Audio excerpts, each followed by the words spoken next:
Assalamualaikum warahmatullahi wabarakatuh. Kita ketemu lagi di mata kuliah pengantar teknologi, informasi, dan komunikasi di pertemuan ketiga. Jadi di pertemuan 3 kali ini kita akan membahas tentang menyongsong era revolusi industri 4.0 atau yang disebut dengan transformasi digital. Oke, yang pertama di sini ada pengenalan tentang revolusi industri. Jadi, industrialisasi dipandang sebagai langkah tepat dalam menjawab potret sejarah kemiskinan dunia. Jadi, industrialisasi mempermudah pekerjaan dilakukan pada gilirannya mengurangi kelaparan melalui ketersediaan makanan, memberi ketersediaan akan kebutuhan pakaian dan kebutuhan akan tempat tinggal bagi sebagian kalangan tertentu. Lebih jauh memberikan masyarakatnya harapan hidup yang lebih panjang walaupun pada awalnya mengorbankan sebagian masyarakat lainnya, sehingga muncul kesenjangan sosial serta menghasilkan kerusakan lingkungan. Namun pada akhirnya industrialisasi mendatangkan kekayaan serta kenyamanan hidup karena dikelilingi oleh peralatan-peralatan yang user-friendly teknologi. Jadi pada awalnya sih revolusi industri itu awalnya tidak diterima oleh semua kalangan, apalagi kalangan menengah ke bawah. Jadi kan ada kesenjangan antara kalangan atas dan kalangan menengah ke bawah. Jadi teknologi ini karena awal-awalnya ditemukan, jadi masih merupakan hal yang sangat mahal lah ibaratnya gitu. Jadi hanya diperuntukkan bagi kalangan menengah ke atas gitu. Jadinya kesenjangannya tuh ketara banget gitu. Dia juga menghasilkan kerusakan lingkungan karena baru-baru ditemukan, mungkin belum ada perkembangan teknologi yang tidak merusak lingkungan. Tapi pada akhirnya industrialisasi ini mendatangkan kekayaan bagi semua orang karena bisa menjadi lahan pekerjaan ya. Terus mendatangkan kenyamanan hidup karena dikelilingi oleh peralatan yang canggih juga. Dia bisa membantu pekerjaan manusia pada saat ini. Jadinya semakin kesini teknologi itu semakin diterima oleh semua kalangan, justru semua pada meminatinya gitu. Lanjut di sini ada si Altit 2014 pada tahun 2014 mengemukakan revolution literally means the turning of a wheel, but figuratively it means a transformation that creates permanent change. The term revolution clearly is appropriate because of the magnitude of the change considered collectively and because of their impact on the destiny of the entire world. The Press-Industrial Revolution was used by Frederick Engels in the 1840s. Industrialization doesn't appear to be declining. On the contrary, it has gone global and continues to generate new technologies such as the recent emergence of computer and the fascinating trend toward miniaturization. Technological change are often accompanied by new social and political arrangements such as urban decentralization. Jadi, revolusi secara harfiah di sini katanya berarti perputaran roda. Tetapi kiasannya itu berarti transformasi yang menciptakan perubahan permanen. Istilah revolusi dia dianggap sangat tepat karena mencerminkan besarnya perubahan yang terjadi secara kolektif dan dampaknya terhadap nasib dunia secara keseluruhan. Frasa revolusi industri digunakan oleh Frederick Engels di tahun 1840-an. Industrialisasi jadi tampaknya tidak mengalami penurunan. Jadi sebaliknya, ia telah menjadi global dan terus menghasilkan teknologi baru seperti munculnya komputer dan tren menarik menuju miniaturisasi. Perubahan teknologi seringkali disertai dengan pengaturan sosial dan politik yang baru seperti desentralisasi perkotaan. Lanjut di sini kita bahas tentang revolusi industri yang pertama. Jadi di revolusi industri yang pertama ini dimulai dari ditemukannya mesin uap oleh James Watt pada tahun 1764. Temuan ini berdampak pada pekerjaan-pekerjaan dalam pembuatan produk yang biasanya dilakukan oleh tenaga hewan dan kekuatan manusia yang diperlengkapi dengan peralatan sederhana, kemudian beralih menggunakan mesin bertenaga uap. Hasilnya barang-barang dapat diproduksi dalam waktu yang relatif singkat sehingga jumlahnya melimpah dengan harga yang murah. Revolusi industri pertama membawa peralihan dari perekonomian berbasis pertanian menjadi perekonomian berbasis industri. Hal ini menandai dimulainya era mekanisasi. Jadi di revolusi industri ini baru mengganti nama dari perekonomian berbasis pertanian jadi perekonomian berbasis industri. Ini juga awal ditemukannya nama revolusi industri gara-gara James Watt menciptakan mesin uap di tahun 1764.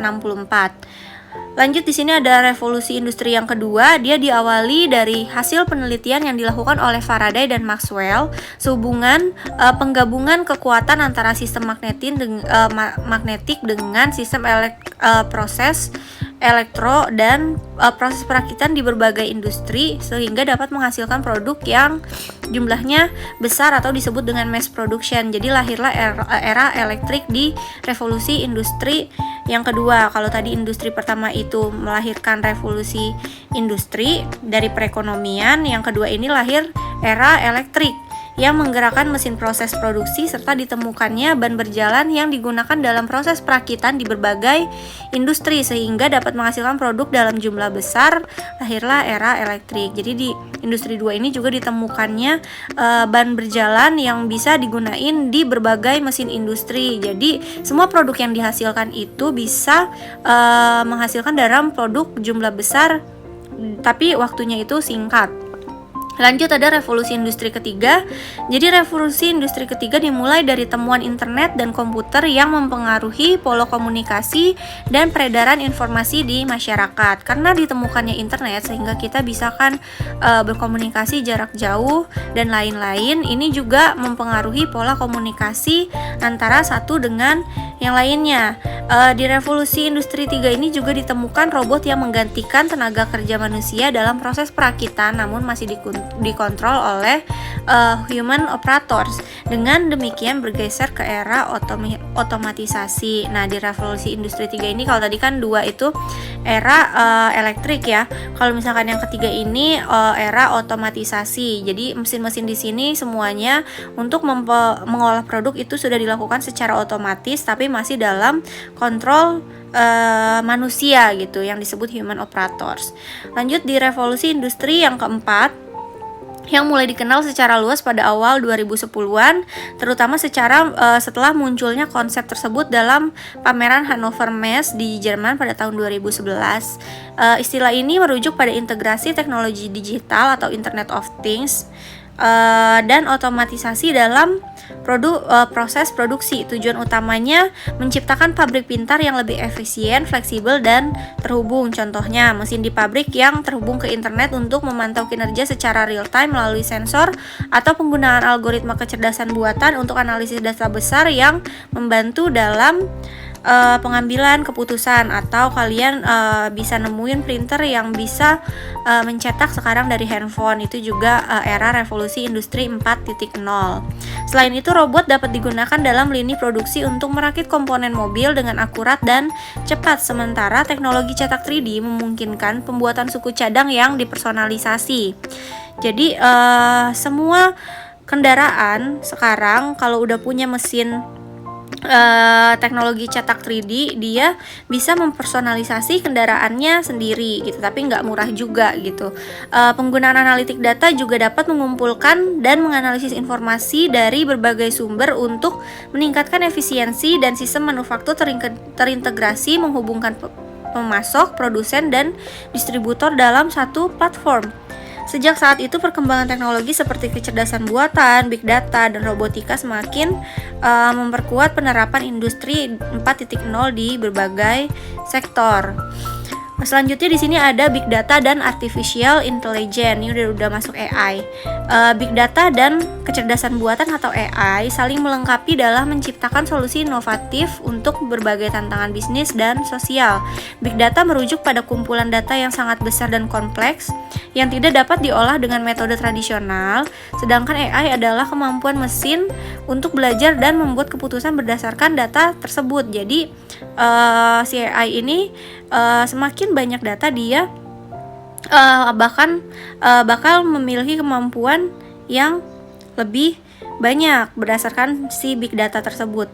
Dengan memanfaatkan algoritma pembelajaran mesin, AI dapat menganalisis pola dalam big datanya untuk menghasilkan wawasan yang mendalam, prediksi yang akurat, dan otomatisasi proses. Contohnya dalam industri kesehatan, AI dapat memproses data pasien untuk mengidentifikasi tren penyakit dan merekomendasikan perawatan yang lebih efektif. Di aplikasi-aplikasi yang bisa ditemukan sekarang, misalkan di dalam aplikasinya itu dia punya data-data gejala gitu. Kalian tinggal milih, terus nanti keluar kalian itu kira-kira penyakitnya apa sih gitu. Tapi tetap harus dikonsultasikan ke dokter gitu. Cuman itu sebagai acuannya aja gitu. Kalian punya gejala apa, kira-kira penyakitnya apa sih dengan gejala seperti itu gitu. Sinergi antara big data dan AI membuka peluang baru untuk meningkatkan efisiensi operasional, personalisasi layanan, dan pengambilan keputusan yang lebih baik di berbagai sektor. Lanjut, di sini ada Internet Based Society. Jadi Internet Society adalah komunitas yang muncul di era digital di mana akses berbagi dan penggunaan informasi dalam bentuk digital menjadi hal yang umum dan mudah diakses dalam aktivitas ekonomi. Era digital ditandai oleh revolusi teknologi informasi dan komunikasi atau ICT yang cepat menyebar secara internasional, mengurangi biaya informasi dan biaya transaksi serta mempermudah pembentukan pasar. Selain itu, era ini juga meningkatkan ketepatan waktu, presisi, resolusi, dan kualitas informasi. Dengan adanya internet, individu dan organisasi dapat berkolaborasi dan berinovasi lebih efisien, menciptakan peluang baru dalam berbagai sektor, mulai dari bisnis sehingga pendidikan dan memfasilitasi partisipasi yang lebih luas dalam ekonomi global. Lanjut, di sini ada digital ekonomi. Di sini ada 3 tahapan digitalisasi, yaitu tahap digitalisasi 1.0 yaitu teknologi sebatas menghitung atau mendokumentasi sehingga memudahkan pengambilan keputusan. Tahap digitalisasi 2.0 teknologi udah terhubung satu sama lain sehingga menjadi media sosial untuk bersosialisasi. Yang terakhir ada tahap digitalisasi 3.0. Di sini teknologi memberikan akses bagi publik untuk berpartisipasi aktif, memberikan tanggapan dan respon atau ulasan ya, ibaratnya. Lanjut, di sini dari tadi ada digital kan, di sini ada dampak digital ekonominya. Dampak digital ekonomi terhadap aktivitas kerja seperti yang dilaporkan Hidayati pada tahun 2017 sehubungan dengan studi McKinsey Global Institute di 46 negara pada tahun 2017, yaitu dampaknya yang pertama, sebagian besar pekerja akan kehilangan pekerjaan karena tadi adanya mesin-mesin otomatisasi. Yang kedua, sebagian teknisi bekerja dengan mesin yang berevolusi dengan cepat sehingga harus terus-menerus mengembangkan keterampilan dan keahliannya. Yang ketiga, 25% aktivitas Chief Executive Officer atau CEO akan tergantikan mesin seperti proses pengambilan keputusan dari analisis laporan keuangan. Nah, ini bisa digantiin sama yang tadi tuh, yang AI sama Big Data. Yang keempat, munculnya pekerjaan-pekerjaan baru yang belum ada sebelumnya seperti pengembangan teknologi informasi, manajemen sistem teknologi informasi, pembuat aplikasi perangkat keras, dan lain-lain. Yang kelima, Big Data memunculkan kebutuhan terhadap ilmuwan dengan kemampuan mengolah dan menganalisis data secara statistik. Dan yang terakhir, munculnya wirausaha baru baik yang berskala mikro maupun kecil. Lanjut, di sini ada era disruptif. Jadi era disruptif merujuk pada periode perubahan cepat dan signifikan dalam ekonomi dan industri, seringkali disebabkan oleh inovasi teknologi yang menggantikan model bisnis, produk, atau layanan yang ada. Konsep ini terikat erat dengan teori creative destruction yang diajarkan oleh Joseph Schumpeter, di mana inovasi menjadi kekuatan utama dalam perkembangan ekonomi meskipun sering menyebabkan kehancuran atau penggantian struktur ekonomi yang telah ada. Dalam konteks era disruptif, perusahaan baru dengan ide inovatif dapat mengganggu pemain lama di pasar seperti layanan streaming yang menggantikan media tradisional atau aplikasi ride sharing yang mengubah industri taksi. Schumpeter juga menekankan bahwa meskipun proses ini dapat menyebabkan ketidakstabilan jangka pendek dan kehilangan kehilangan pekerjaan. Pada akhirnya inovasi menciptakan peluang baru, meningkatkan efisiensi dan memajukan kemajuan ekonomi secara keseluruhan, menjadikan creative destruction esensial untuk pertumbuhan dan evolusi ekonomi. Lanjut di sini ada selanjutnya ada farm life cycle. Firm life cycle menggambarkan tahapan perkembangan suatu perusahaan dari awal berdirinya hingga mencapai tahap kedewasaan dan akhirnya mungkin mengalami penurunan. Menurut Clayton M. Christensen, perusahaan yang berada pada tahap kedewasaan sering menghadapi dilema dalam mempertahankan sustaining innovation, yaitu inovasi yang berfokus pada peningkatan produk atau layanan yang sudah ada untuk memenuhi kebutuhan pasar yang stabil. Dalam fase ini, perusahaan cenderung fokus pada peningkatan efisiensi dan profitabilitas produk yang telah ada, sehingga mereka mungkin mengabaikan atau sulit beradaptasi dengan inovasi disruptif yang muncul. Akibatnya, perusahaan-perusahaan dalam fase kedewasaan harus secara efektif mencari cara untuk berinovasi dan beradaptasi agar tidak terjebak dalam pola pikir yang sama dan sehingga menghambat pertumbuhan dan perkembangan. Terutama ketika perusahaan baru dengan ide-ide segar memasuki pasar dengan solusi yang lebih inovatif dan sesuai dengan kebutuhan konsumen yang selalu berubah-ubah. Nah, oke, selanjutnya kita bahas tentang generasi milenial. Jadi, generasi milenial adalah generasi yang terlahir dalam kisaran tahun 1980 sampai 2000-an. Sebagai generasi Y yang lahir tahun 1980 dan sebagian generasi Z lahir tahun 2000. Generasi ini dikenal sebagai generasi yang bergaul erat dengan teknologi komunikasi dan informasi. Jadi dia nggak bisa tuh kalau lepas-lepas dari handphone kan anak-anak Gen Z tuh, yaitu melalui internet berselancar di dunia maya dalam memperoleh informasi dan berkomunikasi melalui sosial media. Perbedaan mencolok dengan generasi sebelumnya ditunjukkan dalam pola berbelanja. Generasi pendahulunya memerlukan keyakinan yang tinggi terlebih dahulu akan keadaan barang yang akan dibelinya, sehingga mengharuskan dirinya untuk memeriksa kondisi real barang tersebut di lapangan sebelum memutuskan untuk membelinya. Jadi generasi sebelum Gen Z itu dia lebih memilih untuk berbelanja secara offline karena dia bisa langsung ngelihat produknya. Nah, beda lagi sama generasi Y maupun generasi Z yang sudah bisa mempercayai kondisi barang yang akan dibelinya dengan hanya melihatnya melalui internet. Bisa juga mereka akan melihat melalui ulasan-ulasan ya yang sudah ditinggalkan oleh pembeli sebelumnya. Demikian pula dengan sumber informasinya, baik informasi yang paling umum hingga bersifat ilmiah. Semuanya dilakukan dengan searching di internet. Padahal generasi sebelumnya memperoleh informasi dari berbagai sumber seperti membaca media cetak untuk memperoleh opini-opini, melihat televisi untuk memperoleh berita terkini, mendengarkan radio gitu, bahkan mengunjungi perpustakaan untuk memperoleh bahan bacaan ilmiah. Dimana kalau zaman ini semua yang dilakukan offline kayak televisi gitu kan, melihat berita gitu langsung di televisi itu kan nggak fleksibel waktunya ya. Semua ini sekarang sudah bisa kita lihat di dalam smartphone dari cuman dengan satu alat, dimana kalau sebelumnya kita membutuhkan buku, terus televisi untuk lihat berita atau yang lain untuk mendengarkan radio, tapi dalam smartphone itu semua sudah bisa dilakukan gitu zaman sekarang. Makanya si generasi milenial ini sangat erat dengan yang namanya smartphone. Karakter unggul generasi milenial menurut hasil penelitian Alfara Research Center yang dikutip oleh Muhammad pada tahun 2017 mengungkapkan 3 karakter unggul dari generasi Y dan Z, yaitu yang pertama kreatif. Mereka tuh kreatif dan berpikir out of the box dan kaya ide serta gagasan. Yang kedua itu mereka confidence. Mereka memiliki percaya diri yang tinggi sehingga berani mengungkapkan pendapat, di mana generasi-generasi sebelumnya mereka punya pendapat mungkin terlalu sulit atau takut untuk disampaikan karena pendapatnya takut gak diterima sama orang gitu. Yang ketiga mereka itu connected atau mereka pandai bersosialisasi dalam komunitas gitu. Di sini ada pekerjaan yang cocok untuk generasi milenial berdasarkan karakter-karakter yang tadi udah kita sebutin. Jadi sehubungan dengan pekerjaan yang sesuai bagi generasi milenial, dapat diprediksi bahwa mereka akan memilih untuk bekerja lepas.